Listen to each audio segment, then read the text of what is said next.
Hello everyone, welcome to Prep Nation. तो सुबह के 6 बज रहे हैं और आज हम इस लेक्चर में करेंगे 18 से लेकर 20 दिसंबर के मोस्ट इंपॉर्टेंट करंट अफेयर्स के क्वेश्चन और उनसे जुड़े स्टैटिक जीके। तो चलिए फिर वीडियो को स्टार्ट करते हैं, जिसमें पहला क्वेश्चन है, to which of the following state did PM Narendra Modi has dedicated Mopa international airport. प्रधानमंत्री नरेंद्र मोदी ने निम्नलिखित में से किस राज्य को मोपा अंतरराष्ट्रीय हवाई अड्डा समर्पित किया है? तो किया है ऑप्शन ए गोवा राज्य को, option A state of Goa. तो प्रधानमंत्री नरेंद्र मोदी जी ने इनॉग्रेट किया है first phase of the greenfield international airport, और कहां? तो नॉर्थ गोवा के मोपा में। और वहीं इस एयरपोर्ट का नरेंद्र मोदी जी ने शिलान्यास किया था वर्ष 2016 में। तो अब 2022 में ये कंप्लीट हो गया है और इसे बनाने में कुल 2870 यानी 2870 करोड़ रुपए खर्च हुए हैं। वहीं ये एयरपोर्ट गोवा का सेकेंड इंटरनेशनल एयरपोर्ट है। इससे पहले जो इंटरनेशनल एयरपोर्ट गोवा का था वो डेवलिम में था। और वहीं इस एयरपोर्ट का नाम रखा जाएगा former chief minister of Goa Manohar Parrikar ji के नाम पे। Gamosa of Dash was granted the geographical indication tag by the central government of India. Dash के गमोसा को केंद्र सरकार द्वारा भौगोलिक संकेत टैग प्रदान किया गया था। तो ये जो गमोसा है ये आसाम का है, ऑप्शन डी आसाम।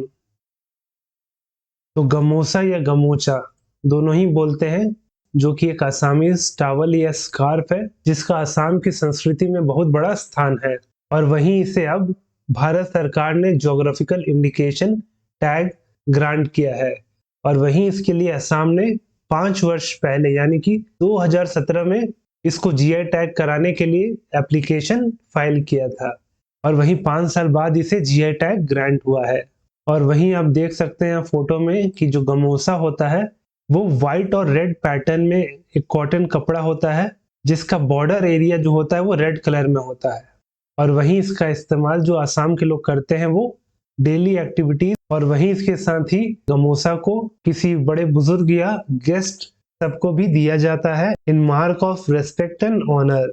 और वहीं अगर आप बिहार, यूपी या झारखंड से बिलोंग करते हैं तो वहां पे इसे गमछी या गमछा भी कहते हैं। Who inaugurated the statue of महाकवि सुब्रमण्यम भारतियार। महाकवि सुब्रमण्यम भारतियार की प्रतिमा का उद्घाटन किसने किया? तो वो किए तमिलनाडु के सीएम, ऑप्शन बी एम के स्टालिन। ऑप्शन बी एम के स्टालिन इसका सही आंसर है। तो एम के स्टालिन जी ने इस महाकवि सुब्रमण्यम जी का स्टैचू को इनॉग्रेट किया, और कहा? तो ये किया वाराणसी में। और वाराणसी में ही क्यों? क्योंकि काशी तमिल संगमम का आयोजन वाराणसी में ही हो रहा है। और वहीं जो भारतीय जी है वो एक तमिल राइटर, पोएट, जर्नलिस्ट और साथ में इंडियन इंडिपेंडेंस एक्टिविस्ट भी थे। और वहीं ये यूपी में हो रहा है। तो यूपी के बारे में कुछ जान लेते हैं, जैसे कि राजधानी तो लखनऊ है, सीएम योगी आदित्यनाथ, तो वहीं वहां की गवर्नर है आनंदीबेन पटेल। तो वहीं यूपी में कुल 75 डिस्ट्रिक्ट्स है। The first carbon neutral farm in the country has been established in which state. देश का पहला कार्बन तटस्थ फार्म किस राज्य में स्थापित किया गया है? तो किया गया है ऑप्शन ए केरल में, ऑप्शन ए केरल। तो केरल के मुख्यमंत्री पिनरई विजयन जी ने एक सीड फार्म को डिक्लेयर किया है भारत का पहला कार्बन न्यूट्रल फार्म। और ये जो सीड फार्म है ये लोकेटेड है केरल के एर्नाकुलम जिले के एक छोटे से शहर अलुवा में। तो वही बात केरल की हो रही है, तो इससे जुड़े जो स्टैटिक पार्ट है वो भी जान लेते हैं कि केरल की राजधानी तिरुवनंतपुरम है। तो केरल में कुल 14 जिले हैं। तो वहीं जो वहाँ के सीएम है वो पिनरई विजयन जी है, जिसके बारे में ऊपर हमने बात किया था। वहीं वहाँ के गवर्नर है आरिफ मोहम्मद खान। और वहीं इसके साथ कुछ नेशनल पार्क्स है केरल के, वो भी देख लेते हैं, जैसे कि Anamudi Shola national park, Eravikulam national park, Mathikettan Shola national park और साइलेंट वैली नेशनल पार्क। ये सारे पार्क केरल में मौजूद है। Badri cow breed has been selected by which state government for genetic enhancement. Badri गाय की नस्ल को किस राज्य सरकार ने आनुवांशिक वृद्धि के लिए चुना है? तो चुना है ऑप्शन डी उत्तराखंड गवर्नमेंट ने, option D Uttarakhand. Lisu wren babbler, a new species of wren babbler was discovered in which state? Lisu wren babbler, wren babbler की एक नई प्रजाति किस राज्य में खोजी गई थी? तो जो रेन बैबलर है वो एक प्रजाति है चिड़िया की। तो इस चिड़िया के नए स्पीशीज को खोजा गया है, ऑप्शन ए अरुणाचल प्रदेश में, ऑप्शन ए अरुणाचल प्रदेश।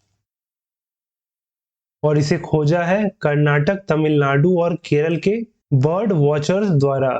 और इस नए रेन बैबलर की स्पीशीज का नाम इन्होंने रखा है लीजू रेन बैबलर। और वही इसका नाम लीसू रेन बैबलर क्यों रखा गया है? क्योंकि अरुणाचल प्रदेश में कम्युनिटी है जिसका नाम है लीसू कम्युनिटी, तो उसी कम्युनिटी के नाम पे इस चिड़िया का नाम रखा गया है। और ये चिड़िया कहाँ मिला है? तो ये मिला है अरुणाचल प्रदेश के चैंगलैंग के मुगापी पीक पे। और वहीं इस खोज को पब्लिश किया गया था इंडियन बर्ड्स जर्नल में। और वहीं इसके साथ कुछ अरुणाचल प्रदेश की स्टैटिक जीके देख लेते हैं, जैसे कि अरुणाचल प्रदेश स्टेटहुड में आया था 20 फरवरी 1987 को और इसकी राजधानी ईटानगर है। तो वही सीएम है Pema Khandu ji. Which of the following Arab countries launch lunar spacecraft? निम्नलिखित में से किस अरब देश ने चंद्र अंतरिक्ष यान लॉन्च किया? तो लॉन्च किया ऑप्शन सी यूएई ने, option C United Arab Emirates ने। तो जितने भी अरब देश है उसमें से यूएई जो है उसने अपना पहला लूनर स्पेसक्राफ्ट लॉन्च किया है। और वहीं स्पेसक्राफ्ट को कैरी किया गया था बाय स्पेसएक्स फैल्कन 9 रॉकेट। और वहीं फिर दूसरा सवाल कि इसे कहां से लॉन्च किया गया था? तो इसे लॉन्च किया गया था फ्लोरिडा के cap Canaveral space force station से।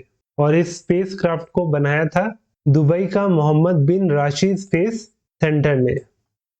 Which edition of India Indo-Corpet was conducted between the Indian Navy and Indonesian Navy? भारतीय नौसेना और इंडोनेशियाई नौसेना के बीच भारत इंडो कॉर्पेट का कौन सा संस्करण आयोजित किया गया था? तो किया गया था option A 39th edition, option A 39th edition. तो सबसे पहले तो इंडिया इंडोनेशिया कोऑर्डिनेट पेट्रोल, जिसको शॉर्ट फॉर्म में आईएनडी इंडो कॉर्पेट भी कहते हैं, उसका 39th एडिशन था जो हुआ था भारतीय नेवी और इंडोनेशियन नेवी के बीच में। और ये शुरू हुआ था 8 दिसंबर को और वहीं ये 19 दिसंबर को जाके खत्म हुआ था। और ये खत्म कहाँ पे हुआ था? तो ये हुआ था पोर्ट ब्लेयर, अंडमान और निकोबार आइलैंड के पास। वहीं इस पेट्रोल में भारत की तरफ से शामिल था आईएनएस करमुक, उसके साथ इंडिजिनसली बिल्ट मिसाइल कॉर्वेट और साथ में डॉर्नियर मैरीटाइम पेट्रोल एयरक्राफ्ट। और वहीं ये इंडिया इंडोनेशिया कॉर्पेट है। इसकी शुरुआत हुई थी वर्ष 2002 से। Who replaced Soumya Swaminathan to become the new chief scientist of World Health Organization? Soumya Swaminathan की जगह कौन विश्व स्वास्थ्य संगठन का नया मुख्य वैज्ञानिक बना है? तो वो बने हैं option D Jeremy Ferrer, option D Jeremy Ferrer. और वहीं डॉक्टर जेरेमी फेरर अपना पद ग्रहण करेंगे 2023 के सेकेंड क्वार्टर से। और वहीं ये सक्सीड करेंगे सौम्या स्वामीनाथन जी को, जिनका कार्यकाल 30 नवंबर को ही खत्म हो गया था। और वहीं WHO की बात हो रही है तो उनसे जुड़े स्टैटिक जीके जान लेते हैं कि ये फॉर्म हुआ था 7 अप्रैल 1948 को। तो हेडक्वार्टर है स्विट्जरलैंड के जिनीवा में। तो वहीं इसके करंट डायरेक्टर जनरल है, उनका नाम है Tedros एधानम। Which country printed the first banknote with women's signature? महिलाओं के हस्ताक्षर वाला पहला बैंक नोट किस देश ने छापा? तो छापा है ऑप्शन सी यूएस ने, option C USA.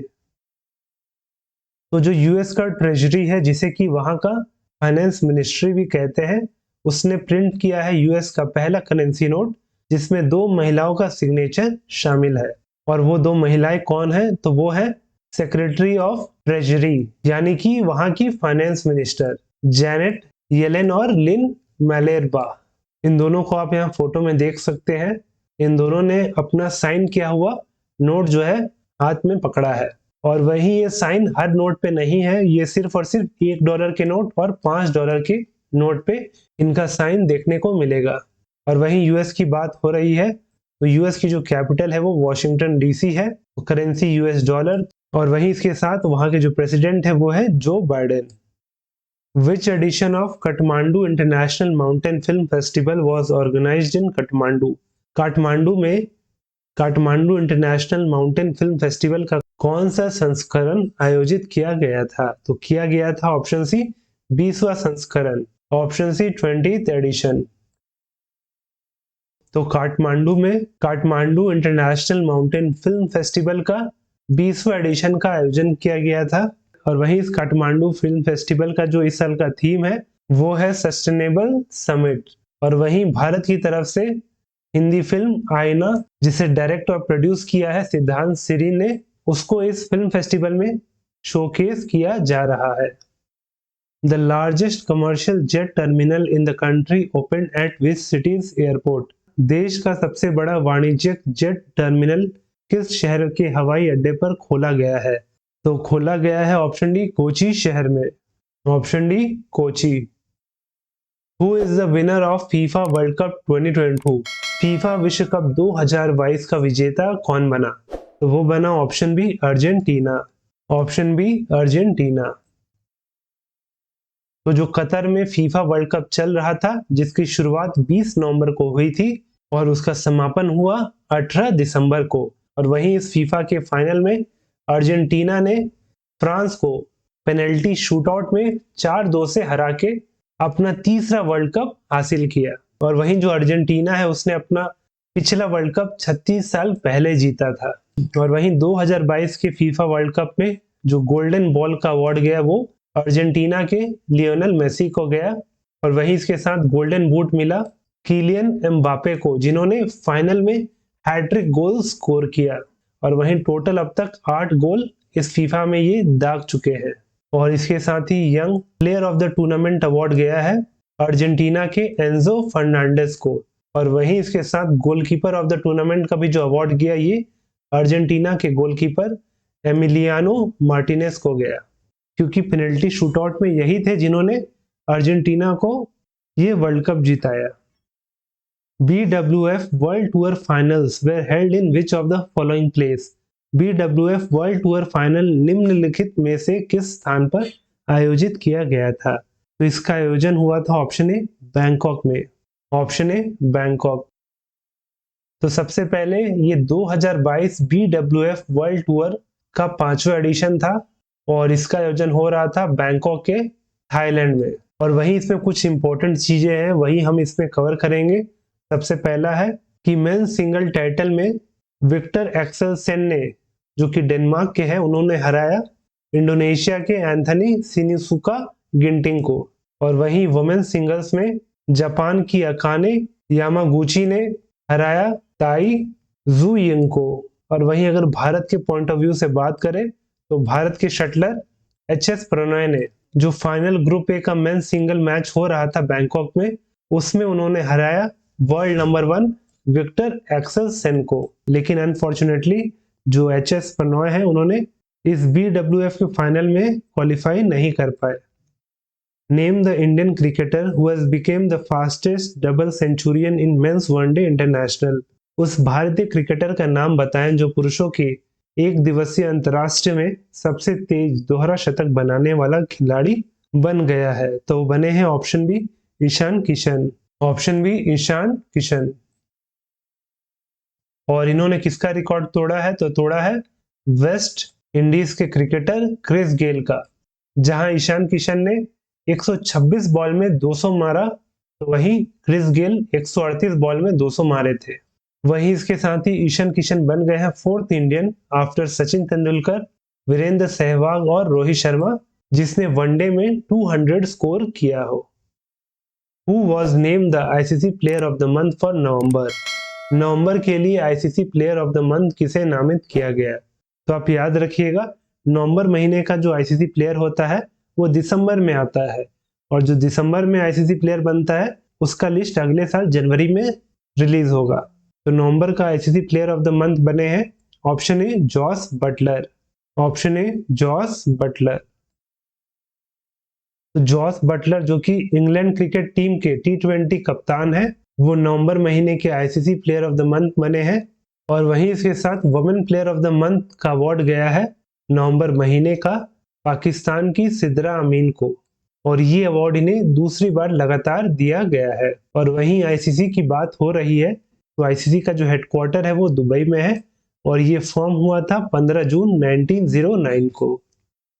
Which of the following has been crowned as the champions of Tennis Premier League 2022? निम्नलिखित में से किसे टेनिस प्रीमियर लीग 2022 के चैंपियन के रूप में ताज पहनाया गया? तो चैंपियन बने option C Hyderabad Strikers. Option C Hyderabad strikers.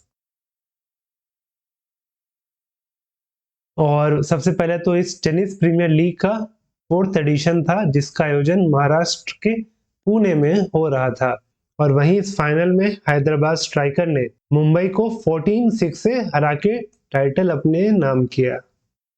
Which day is observed as the Minority Rights Day? अल्पसंख्यक अधिकार दिवस किस दिन मनाया जाता है? तो मनाया जाता है ऑप्शन बी 18 दिसंबर को। ऑप्शन बी 18 दिसंबर। तो हर साल 18 दिसंबर को मनाया जाता है minority rights day to promote the right of minority communities in India.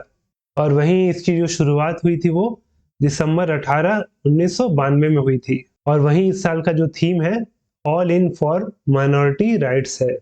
All in for minority rights. तो ये जो क्वेश्चन है वो आपके लिए है कि where is the headquarter of the International Energy Agency located? अंतर्राष्ट्रीय ऊर्जा एजेंसी का मुख्यालय कहाँ स्थित है? तो आपको इसका सही आंसर नीचे कमेंट करके बताना है और वहीं इस लेक्चर का पीडीएफ आपको हमारे टेलीग्राम चैनल प्रेपनेशन में मिल जाएगा जिसका लिंक नीचे डिस्क्रिप्शन में दिया गया है। आप वहां पे जाके पीडीएफ को डाउनलोड कर सकते हैं और अगर वीडियो अच्छा लगा हो तो वीडियो को लाइक करें और वहीं रोज सुबह करंट अफेयर्स की वीडियो को देखने के लिए हमारे चैनल प्रेपनेशन को सब्सक्राइब करें।